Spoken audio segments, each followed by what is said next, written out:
চাচা আমরা তো বেকার মানুষ, চাকরি বাকরিও কিছু পাচ্ছি নে, এখন একটা আটো ছোট খামার করতে চাই। তুমি তো এই বিশাল বিশাল অভিজ্ঞতা তোমার, এখন একটা পরামর্শ দাও দিনি।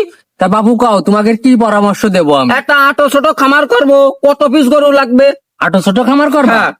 আটো ছোট খামারে তোমার 2 থেকে 250 পিস গরু হলে হয়ে যাবে। কি কইলে চাচা? কি কইলে 250 গরু? তা 250 পিস গরু। 250 গরুর জন্য আমার জায়গা কতটুকু লাগবে? তুমি বসে আছো কেন? তুমি লেখো 250 পিসের জন্য তোমার 5-7 বাই 7 হাত জায়গা নিয়ে যাবে না। কি কইলে 5 আর 7 কোনদিন ধরে গরু? 5 থেকে 7-8 জায়গার ভিতরে কোনদিন 250 গরু ধরে চাচা? এই গরুর ব্যবসা করতে করতে এই চুল দাড়ি সব পাকাই ফেলালাম।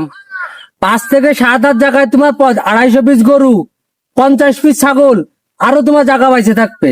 কি কইলে চাচা? চাচা, হ্যাঁ। 250 গরুর জন্য ঘাস কতটুকু লাগাতে হবে?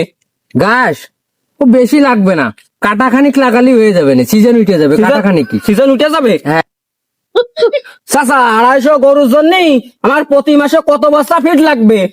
250 গরুর জন্য তোমার প্রতি মাসে 5 থেকে 7 কেজি ফিড হলে তোমার 1 মাস উঠে যাবে। কি কইলে চাচা? গোবর বেচে 15 লাখ? কবর বেশি 15 লাখ। তা খালি এই না তো, তোমার এই যে চীনা আছে না, হ্যাঁ, ওই চাচা। চীনা যদি মাসে ইম্পোর্ট করতে পারো ইন্ডিয়া, তাহলে মাসে চীনা বিক্রি করতে পারো 30 লাখ টাকা। কি কইলে চাচা? চীনা ইন্ডিয়া ইম্পোর্ট করা যায়? চীনা ইন্ডিয়া ইম্পোর্ট করতে পারলে মাসে 30 লাখ।